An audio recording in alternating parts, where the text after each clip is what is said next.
En el análisis inicial de esta empresa vemos dos grandes problemas. El primero, por supuesto, a nivel de la operación, en este cambio en los ingresos, esta disminución que vamos a ver acá.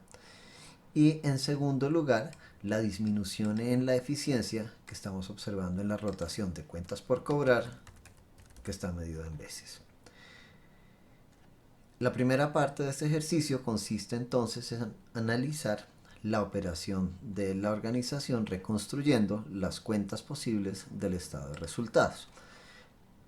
Sabemos que vamos a tener una disminución del 20% que vamos a modelar de esta forma, y lo voy a hacer de esta forma porque probablemente después quiera tomar el valor del cambio de ingresos para un análisis de sensibilidad. De hecho, la pregunta podría ser cuál sería el mínimo o el máximo nivel de ventas para que esta proyección tenga sentido desde los objetivos financieros planteados. Entonces bastaría con que después yo cambie esto por algún otro valor o lo deje en cero y los ingresos se van a comportar de la forma en la que necesito. Tenemos un margen operacional del 10% en relación a unas ventas de 6.720. Y con eso podemos construir la utilidad operacional y es la primera parte que refleja las cuentas del estado de resultados. Ahora vamos a reconstruir las cuentas del activo operacional neto en el estado de situación financiera. Podemos conocer las cuentas por cobrar, que de hecho es la única cuenta que cambia en esta situación. Para eso entonces vamos a ir a los ingresos en relación a la rotación en veces de cuentas por cobrar y podemos ir identificando cuánto valía en 2022 las cuentas por cobrar y en la proyección de igual manera con la nueva rotación cuánto valdrán esas cuentas por cobrar. No tenemos nada más de KTNO, entonces vamos a trabajar con ese valor de KTNO para ambos casos y podemos analizar entonces en cuánto va cambiando ese KTNO. Vemos una disminución de 28 millones de 2022 a 2023. En cuanto a los activos no corrientes, sabemos entonces que si para 2022 hubiese un valor de depreciación X, entonces para 2023 ese valor sería X menos 400, como lo señala nuestro estado de resultados. En 2023 se depreciaron 400 de más, entonces lo acumulamos en el estado de situación financiera. Si fuéramos a mirar el valor de costo histórico o el valor bruto de propiedad, planta y equipo, pues no sabemos cuánto vale un determinado valor Y que a su vez no cambia porque no hemos hecho ninguna inversión o desinversión nueva durante ese periodo. Por lo tanto, el cambio en el valor de costo histórico o valor bruto de propiedad, planta y equipo es de cero. Y este es el valor que nos va a interesar para la construcción del flujo de caja, porque este ya está libre de la depreciación que no es caja. No es necesario para este ejercicio, pero si quisiéramos analizar el efecto en propiedad, planta y equipo neto, lo que diríamos para 2022 es que el valor neto sería igual a Y menos X. Y para 2023 pues sería Y menos X menos los 400 que se acumularon. Por lo tanto, observaríamos en este caso una disminución de menos 400 de un año al otro. Pero esos 400 no fueron por un movimiento de caja, fueron por la depreciación acumulada. Por lo tanto, tiene sentido entonces que analicemos para la caja los cambios que están aquí señalados. El tercer paso es construir el flujo de caja operativo partiendo desde el NOPAT. Por supuesto, solo podríamos construir el flujo de caja proyectado para 2023. No olvidemos que los requerimientos del flujo de caja implican dos estados de situación financiera y el estado de resultados sobre el cual vamos a proyectar. Si quisiéramos construir un flujo de caja para 2022, entonces necesitaríamos los datos de 2021 para igualmente construirlo o proyectarlo. Para el 2023 tenemos una utilidad operacional de 672 y la vamos a multiplicar por 1 menos la tasa de impuestos que tenemos para el año que estamos proyectando. Adicionalmente, tenemos en este ejercicio un gasto de depreciación de 400, no tenemos amortizaciones no financieras ni deterioro, y con eso vamos a poder llegar a un flujo de caja operativo de 836.8, dado que le estamos quitando el efecto de estos gastos que no son caja, nunca son caja. Ahora continuamos construyendo el flujo de caja de inversión para poder llegar al flujo de caja libre para la firma en esta organización. Entonces primero vamos a evaluar el cambio en el KTNO y vamos a traer la resta de ese cambio. No olvidemos que un mayor activo implica una menor caja, entonces por eso vamos a traer menos el cambio para cambiar el signo como lo estábamos mencionando. Por acá en la columna K ya habíamos evaluado los cambios, menos el cambio en KTNO y menos el cambio en activos no corrientes, en este caso 0, como lo habíamos analizado previamente. Ahora entonces basta construir a partir del flujo de caja de operación y de los hallazgos en cambios en KTNO y en activos no corrientes, el flujo de caja libre. Ahora nuestra misión es analizar si ese flujo de caja alcanzado por la operación y luego por la inversión, reflejado luego de forma agregada en el flujo de caja libre, alcanzaría o no para cubrir las necesidades de financiamiento o esas obligaciones con el financiamiento. Para eso lo primero que vamos a hacer es analizar qué implica en 2023 de caja en términos de relacionamiento con entidades financieras, en este caso la deuda financiera. Sabemos que tenemos una deuda de 2.500 y quedan 4 amortizaciones pendientes, es decir, en 2023 se pagará una amortización de 625, dejando un nuevo saldo de 1.875. Y adicionalmente hay que pagar los intereses. Entonces vamos a reflejar el gasto de intereses financieros en la proyección de 2023 como la deuda multiplicado por el costo de la deuda.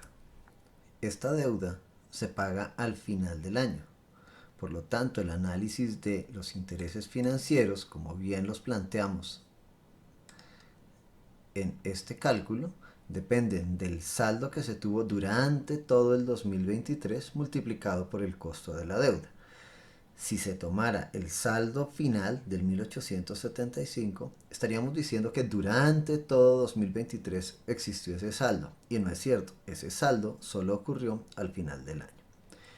Hasta este momento y a simple vista, podemos concluir que no alcanzaría para la deuda. Flujo de caja libre de 864 y solamente en la cuota, así a simple observación, tendríamos que pagar unos intereses financieros de 600 y una amortización financiera de 625.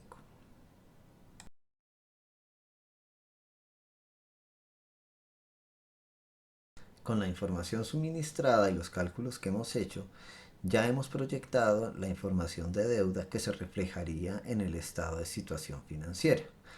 Podemos continuar también ahora proyectando las cuentas del estado de resultados. Tenemos ahora una utilidad antes de impuestos correspondiente a la utilidad operacional menos el gasto de intereses financieros. Luego vendrían los impuestos y la utilidad neta final. Al menos esta estimación del impuesto de renta. La utilidad operacional por la tasa de impuestos.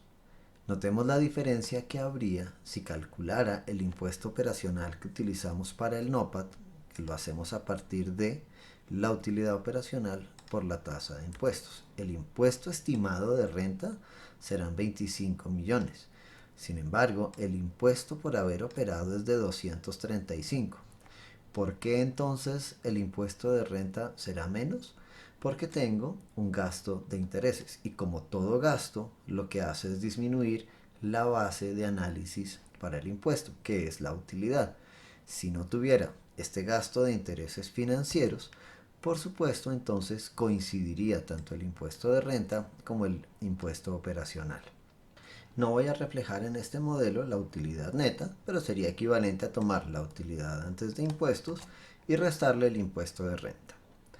Ahora voy a continuar con la construcción del flujo de caja libre para el accionista. Para eso necesitamos entonces información sobre la deuda financiera, el cambio que ha tenido, el gasto de intereses financieros y el beneficio tributario que traería ese gasto de intereses financieros.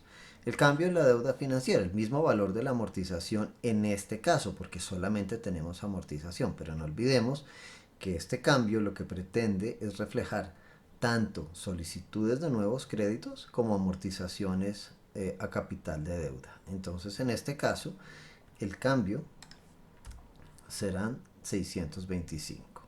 El gasto de intereses financieros ya lo tenemos también establecido en el estado de resultados. 600 millones que habíamos identificado. Y nos queda faltando entonces el beneficio tributario que implicaría este gasto de intereses financieros. Premisa importante del flujo de caja: es un método desarrollado después de impuestos. De hecho, es el punto de partida, ¿no? After tax. De ahí viene el punto de origen del NOPAT. Y no hemos incluido en este NOPAT los gastos que están por debajo de la utilidad operacional.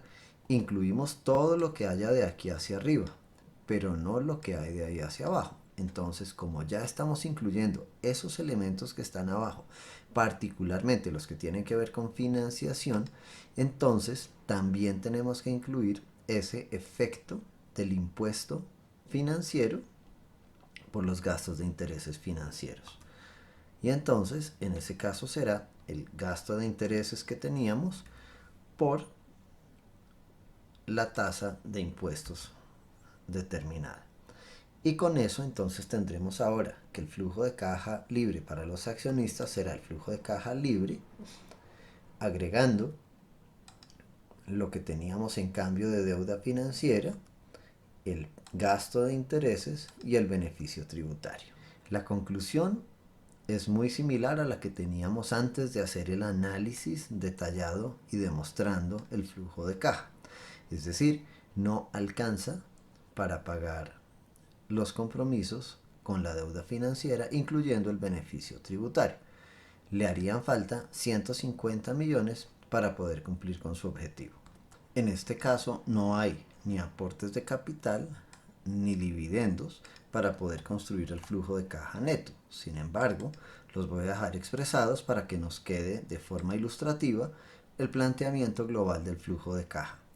Dado que no hay aportes de capital ni dividendos, entonces el flujo de caja libre para los accionistas en este caso será igual al flujo de caja neto. Muestra entonces que no habría posibilidad de aceptar esta propuesta que no pinta bien. Ahora entonces, para cerrar nuestro análisis, la pregunta es: ¿de cuánto deberían ser estas ventas para que sí nos alcance la caja? Para eso nuevamente entonces voy a utilizar la herramienta de buscar objetivo.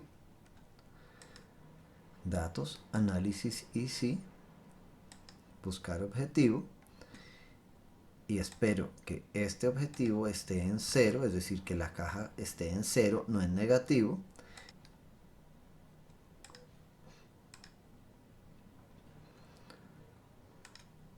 Y entonces podemos encontrar con la ayuda de Excel que si disminuyéramos en un 71% los ingresos, entonces nos quedaríamos sin problemas en la caja. ¿Qué pasaría si las incrementáramos más bien? ¿Qué pasaría si pusiéramos ahora más bien un 50% de incremento en las ventas? ¿Qué le pasa al flujo de caja neto? Cada vez va siendo más negativo, es decir, cada vez nos estamos quedando más sin caja. Y así sucesivamente, puedo seguir incrementando,